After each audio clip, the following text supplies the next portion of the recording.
He's taking a deal where he's getting, 10 years in, 6 years on probation. He's already got 7 in. YNW and Bortlen just dropped details that shocked everyone. The kind of info that could lock his best friend, YNW Melly, away for a long time. After 6 long years of loyalty, he finally broke his silence and took a plea deal that nobody saw coming. What he revealed about that tragic night completely flipped the story we all thought we knew. It's the kind of revelation that's got the entire hip-hop world buzzing like never before. September 9th, 2025 will forever be remembered as the day YNW and Bortlen made one of the boldest and most talked about moves in modern rap history. A choice that might have sealed YNW Melly's future for good. This wasn't just any plea deal. This was a decision so intense, so unpredictable that it's got everyone asking, what happens when loyalty and survival collide? Here's the scoop that's lighting up every timeline right now. YNW Bortlen accepted a plea deal just 1 day before his big trial was set to begin. By doing so, he avoided 2 major charges that could have kept him locked away for life. But this wasn't just about saving himself. His decision could seriously affect YNW Melly's fight for freedom, and fans can't stop debating whether this was smart strategy or straight-up betrayal. And also by the nature of the pleas that he's taken, accessory, after the fact of it helps the state. Why the fuck would the state drop 5 life sentences to just be like, oh, we just want this guy to go home? Come on. The streets are calling it the ultimate switch-up, while legal insiders say it's a calculated move with serious consequences. One thing's for sure, Bortlen didn't just sign a deal, he flipped the whole narrative. And right now, Melly's defense team is probably scrambling to figure out their next move after what went down in that Broward County courtroom. Cortland Henry, that's Bortlen's real name, walked into that courthouse facing some of the toughest charges you can get in the entire state of Florida. We're talking about multiple counts of serious felonies, including accessory after the fact, witness tampering, directing organized activity, and unlawful use of communication devices. The kind of charges that could have had him sitting down for decades. In street talk, that's what people call football numbers. A sentence so long it could have you watching your grandkids grow up from behind glass. But instead of taking his chances with a jury, Bortlen made a move that shocked everyone. He pled no contest to witness tampering, 2 counts of accessory to a major felony, and misuse of a 2-way communication device. In exchange for that plea, the prosecution dropped the most severe charges, the ones that could have kept him locked up for life. His final sentence, 10 years in prison, followed by 6 years of probation. But here's where it gets wild. Because of the time he's already served since his 2019 arrest, Bortlen could be walking free by January 6, 2032. They ask him whatever they want, right? And nothing he says can be held against him in that proffer. Nothing.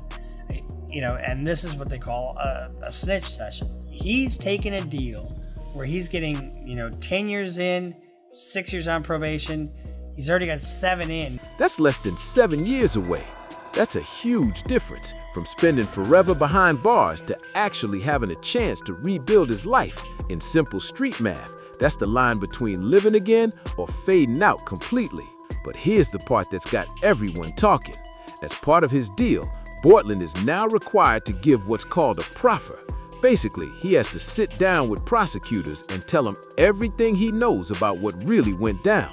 Basically, it's a full statement laying out everything Bortlen knows about the case, every detail, every move, every moment. His legal team keeps saying there's no plan for him to testify or turn on YNW Melly, but people who really understand how the justice system works aren't exactly convinced by that claim. This is where things start getting serious and why this plea deal might be a huge setback for Melly's defense team. For nearly 6 years, prosecutors have been pushing the theory that Melly and Bortlen plotted together in connection with the tragic passings of their crew members, Christopher W.Y. Juvie Jr. and Anthony W.N.Y. Sock, back in October 2018. According to prosecutors, Melly allegedly discharged a weapon inside a Jeep that Bortlen was driving, and afterward, authorities claimed they attempted to stage the scene to resemble a drive-by incident. They supposedly drove around before heading to the hospital, hoping the story would hold up. A proffer is usually a session between the defendant and the U.S. attorneys or the district attorneys in this case. And what usually happens is that they call it, and this is the popular name for it, Queen for a Day. Usually a part of your plea deal, they want you, well, not all, like, well, plea deals are different, but in a proffer session, they're going to allow you to tell them everything. Now here's the game changer. With Bortlen's new plea deal, he's officially acknowledging that he had a part in what happened after the fact. That move gives prosecutors something they never had before, a form of validation that their version of events might have some backing. This completely reshapes how the case is viewed. It's no longer being seen as some random street incident, but as something planned out from the start. Just like Bortlen originally told police when he showed up at the hospital with those two victims, the timing of his latest move couldn't have been more precise. He accepted that plea deal exactly 24 hours before jury selection for his trial was set to begin, a move that had everyone stunned. This wasn't some panicked last-minute decision. This was a calculated chess play by someone who knew exactly how serious things were getting. Bortlen clearly saw the writing on the wall. His options were narrow and fast, and he chose the path that kept him from an even worse outcome. But what makes this moment so explosive for YNW Melly's case is what comes next. Bortlen's attorney has made it clear that the no contest plea doesn't mean he's admitting guilt. But let's be real. Everyone who knows how the system works understands what that really means. When you're facing a potential life sentence and agree to a deal that involves giving prosecutors a full account of what you know, the legal fine print doesn't matter much in the court of public opinion. The streets are calling this a gunner-type plea, a reference to Sergio Kitchen's headline-making decision in the YSL case, where taking a similar deal sparked endless debate about loyalty and credibility in hip-hop. That's what the system do, man. They set them boys in there, them boys been in there since what? Valentine's Day 2019, 2018 or something like that. Went to trial, you know what I'm saying, hung jury or whatever they had going on.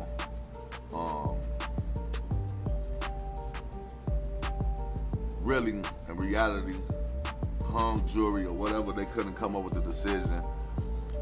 Shorty them has some leeway. It's the kind of move that might save your freedom, but cost you something just as valuable, your name and your standing in the culture. To really grasp how deep this situation runs, we've got to rewind and look at where it all began. The YNW crew started in Gifford, Florida, a tight-knit neighborhood where these guys grew up together, sharing the same dreams and fighting through the same struggles, hoping music would be their way out. Jamel Demons, better known as YNW Melly, along with Christopher WNY Juvie Jr. and Anthony NY Sock Chaser and Cortland NY Bortlen, weren't just collaborators, they were childhood friends chasing success as a team. They built everything from the ground up together, their music, their bond, and their name. But everything changed on October 26, 2018. That night started off as a regular studio session in Fort Lauderdale. Just another night of recording tracks and talking about the future. But according to prosecutors, that same night ended in tragedy, leaving two of their friends gone and the others facing charges that could have carried the harshest penalties possible. Now, with Bortlen's plea deal officially on record, the impact goes far beyond just his case. It directly shakes up one of YNW Melly's biggest defense strategies. From day one, Melly's lawyers have argued that he had nothing to do with what happened and that the state's version of events was built on flawed logic. Part of that defense relied on suggesting there might have been other people involved, even possibly Bortlen. But now, with him admitting to playing a role after the incident, that door is officially closed. By admitting to being an accessory after the fact, the prosecution now has something major to lean on, proof that supports their version of how everything went down. For the first time, they've got confirmation from someone who was actually there, and that completely changes how the case is being viewed in court. You take a plea, you saying we did it. Even though you're saying no contest, you snitching. Even if he doesn't have to say, he doesn't have to testify, make a statement, that's still snitching. Then came the moment that sent shockwaves everywhere. The second news broke about Bortlen's plea deal, social media exploded. The hip-hop world lit up with non-stop debates, wild accusations, and serious conversations about what loyalty really means when you're staring down multiple decades behind bars. The reaction was quick, intense, and completely divided. Exactly what happens when someone makes a move that the culture sees as breaking that unspoken code of silence. Within just hours, Bortlen's name was trending across every major platform. People started comparing his situation to other big-name cases where artists chose to work with prosecutors instead of staying silent.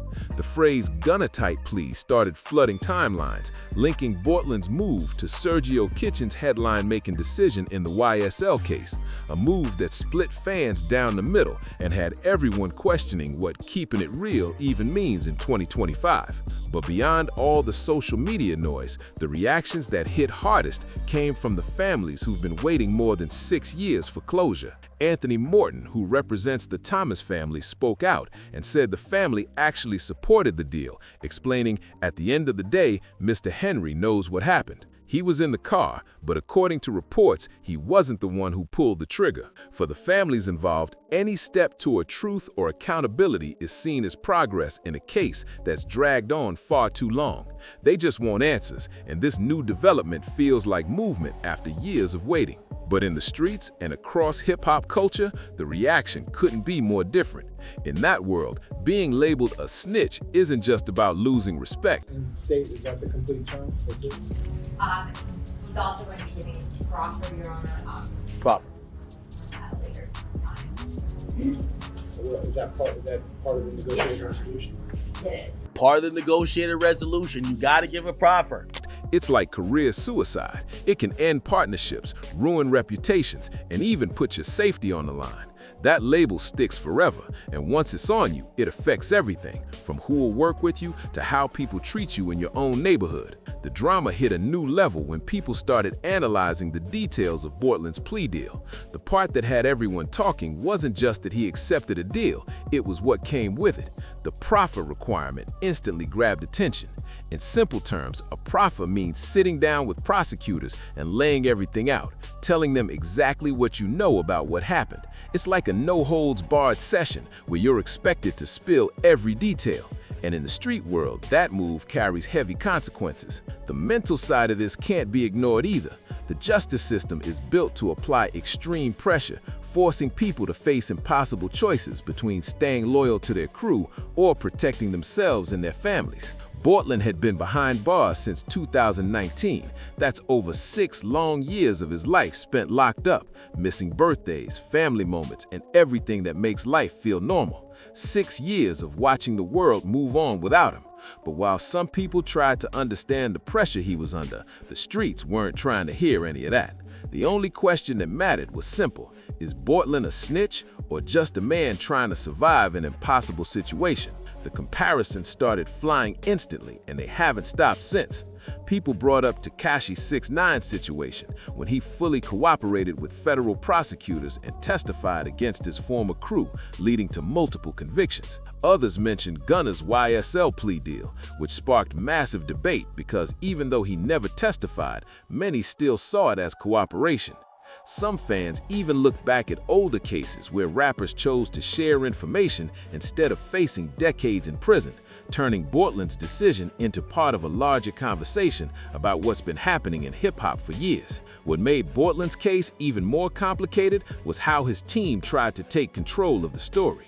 Right after the news dropped, reports surfaced that Bortlen had responded through a freestyle he posted online, using his own bars to push back against the rumors. In that freestyle, he reportedly said, "What I look like taking a deal that hurts my people, free me and Melly," making it clear he wanted to defend his name and his loyalty.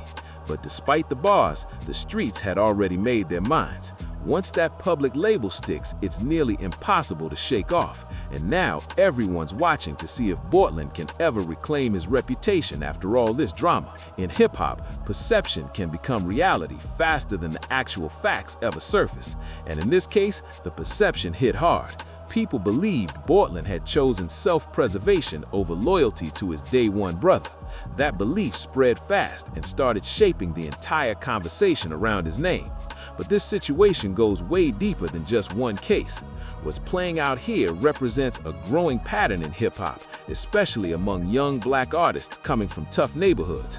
From RICO cases to organized crime allegations, the system often puts artists in positions where cooperating starts to look like the only logical choice, even when it clashes with the unspoken code of loyalty that defines the culture.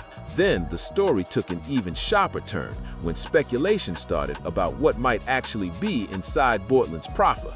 While the full details haven't been made public, sources close to the situation say it likely includes a complete rundown of what happened on October 26, 2018, the night Christopher TWNY Juvie Thomas Jr. and Anthony TWNY Sack Chaser Williams tragically lost their lives. If that's true, it could completely unravel the defense strategy Melly's legal team has been building for the last 6 years. This isn't just another legal update. This is a move that could shift the entire outcome of the case. And the timing of it all? That's what's got everyone buzzing.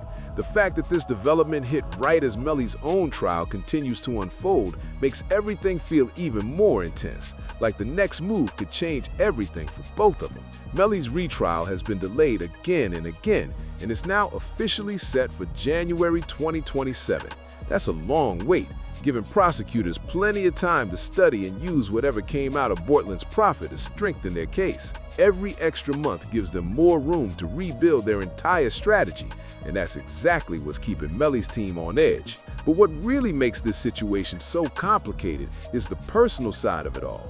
This isn't just two co-defendants thrown together by the court system. These were real friends. Melly and Bortlen were part of the same crew, like brothers who came up together from the same streets, chasing the same dream of turning their music into a way out.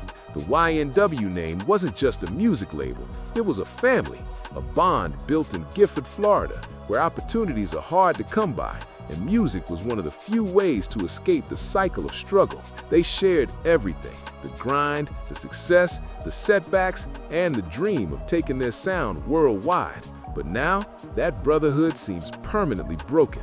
The weight of the case, the legal battles, and the life-changing choices both men have had to make have turned what was once unshakable loyalty into silence and separation. This case has now sparked a major cultural debate about what really matters most: authenticity, loyalty, or survival. Some people still believe that the street code should never be broken, no matter the cost. Game over for Melly? Now that the shock of Bortlen's plea deal is settled and the legal picture is becoming clearer, it's time to face the truth. This move might have just sealed YNW Melly's fate in the toughest way possible. This isn't just about one man trying to protect himself. This is a calculated decision that could completely reshape one of hip-hop's most high-profile legal battles, with ripple effects that stretch far beyond this case. The legal fallout from Bortlen's plea is massive for Melly's defense. By pleading no contest to being an accessory after the fact, Bortlen may have indirectly confirmed key parts of the prosecution's story. And that's exactly what Melly's legal team did not want to happen. Legal experts are already calling it a huge blow to his defense because it wipes out one of their main talking points, that the state's entire theory was built on weak evidence and speculation. In simple terms, the prosecution just got a huge advantage.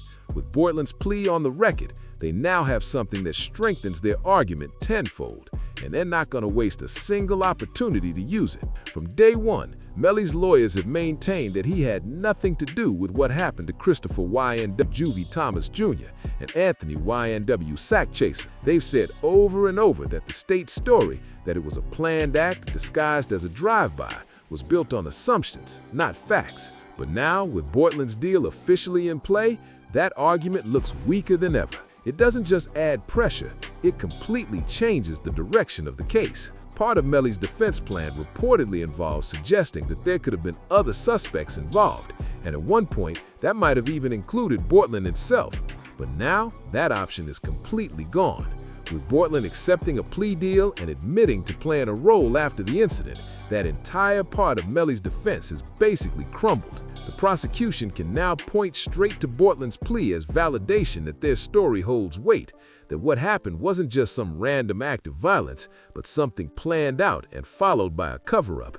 That one move gave prosecutors exactly what they've been looking for, confirmation from someone who was actually there that supports their entire theory. But the most dangerous part for Melly's future is still the profit requirement in Bortlen's deal. Even though his attorney keeps insisting that whatever Bortlen shared can't be used directly against Melly in court, people who really know how the system works aren't buying that. In reality, that kind of information can be used in all kinds of indirect ways to shape new questions, strengthen cross-examinations, or guide investigators toward new evidence that can be presented in trial.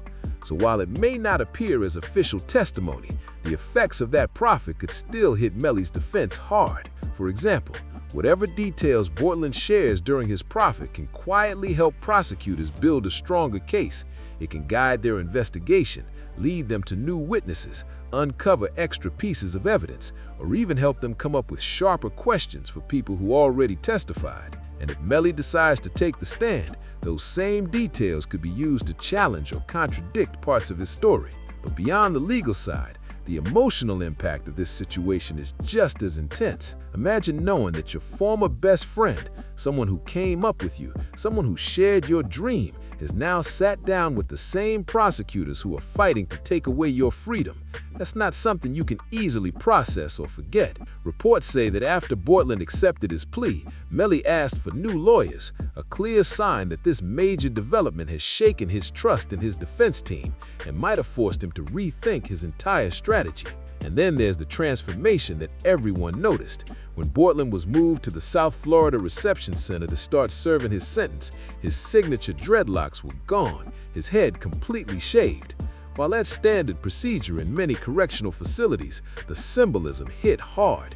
It felt like more than just a haircut. It was a sign that everything has changed. The man who once stood beside Melly as part of the YN Brotherhood now looks and lives like a completely different person, both inside and out. This case is part of a bigger and troubling pattern where young artists from struggling communities end up trapped in a system that feels like it's set up for them to lose.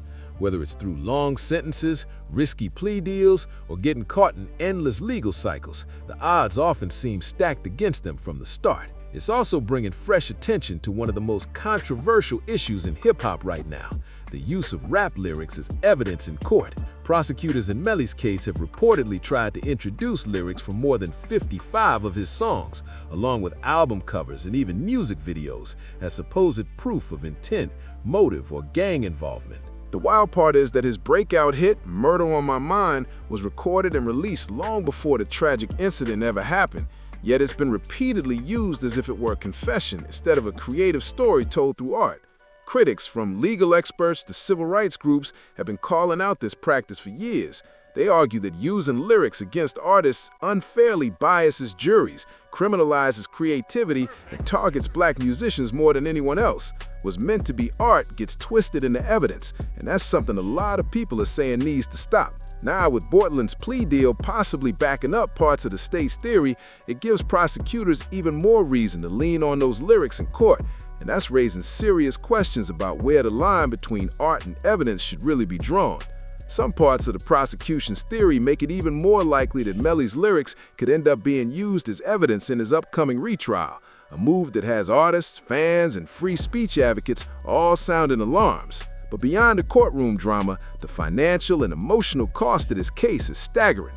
Melly has been held without bond in Broward County Jail since his arrest. That's more than 2,300 days behind bars by mid-2025. During that time, the price of his legal fight has skyrocketed, not just in attorney fees, but in lost opportunities, canceled shows, and music that never got recorded or released.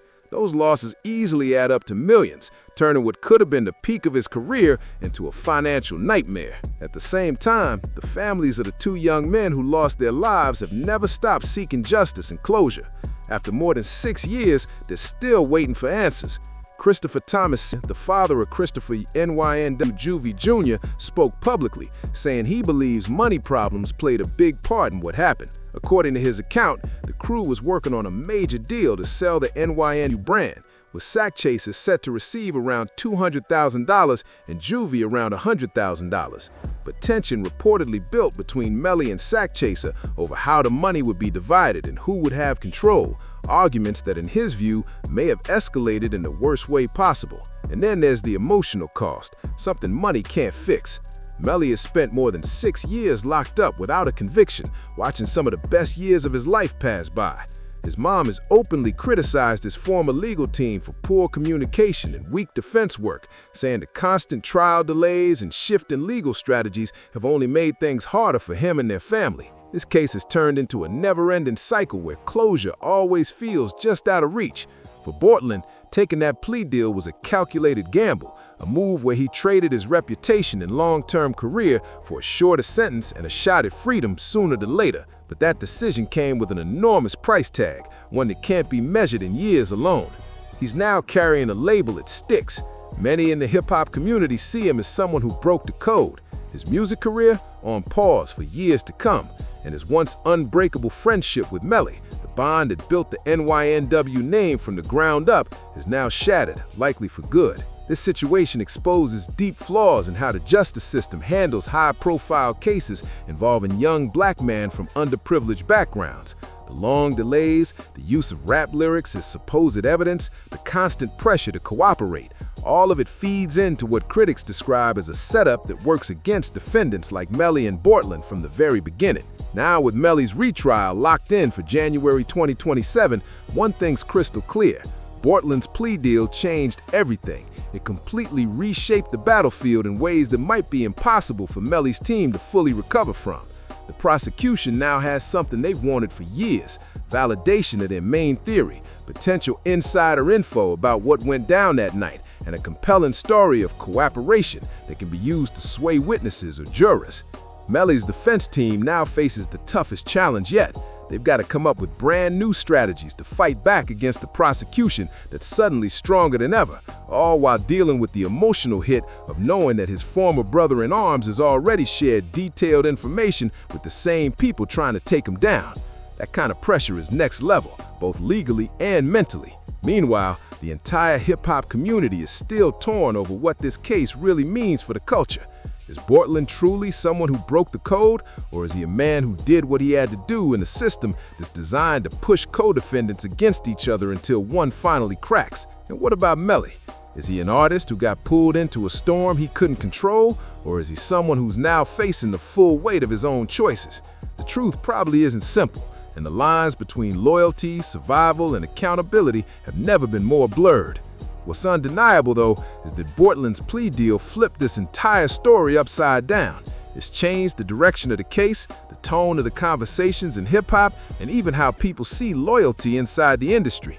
The echoes of this decision will keep rippling through the culture for years to come, reminding everyone just how messy the line between friendship, fame, and freedom can really get. As the dust settles and everyone waits for Melly's retrial, one thing is clear: this case has grown far beyond the courtroom.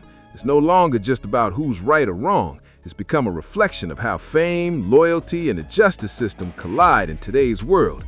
Every new headline, every leaked document, every social media post adds another layer to a story that already feels larger than life. The internet continues to explode with theories, clips, and so-called insider info. Some fans stand by Melly, insisting he's being targeted because of who he is and where he came from, while others believe the evidence is too strong to ignore.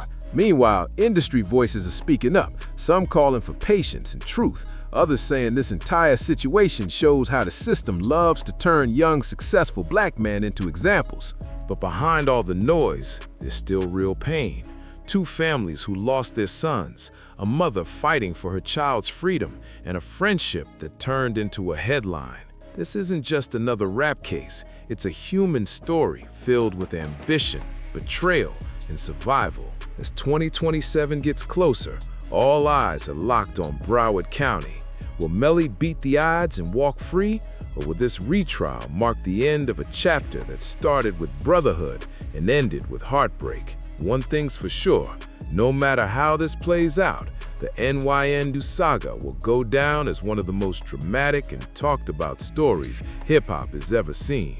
Whether justice will truly be served, for the victims, for Melly, for Bortlen, and for all the families caught up in this storm is a question that still doesn't have an answer. The truth will only come out once this long and painful legal battle finally reaches its end. The story of YNW Melly and NYN Bortlen stands as a heavy reminder of how fame, friendship, and loyalty can collide with the harsh reality of the justice system. It's a story that shows just how quickly dreams can turn into chaos and how loyalty, when tested, can either define you or destroy everything you've built. As the world waits for the retrial, one fact remains. In hip-hop, loyalty and survival don't always walk hand in hand. Sometimes the price of freedom is heavier than anyone ever expects, and once that line is crossed, nothing is ever the same again. If you made it this far, show some love. Hit that like button, drop a comment with your thoughts on this wild case, and don't forget to subscribe for more deep dives into the biggest stories shaking hip-hop right now. Tap the cards on your screen to keep watching. The next one is just as explosive.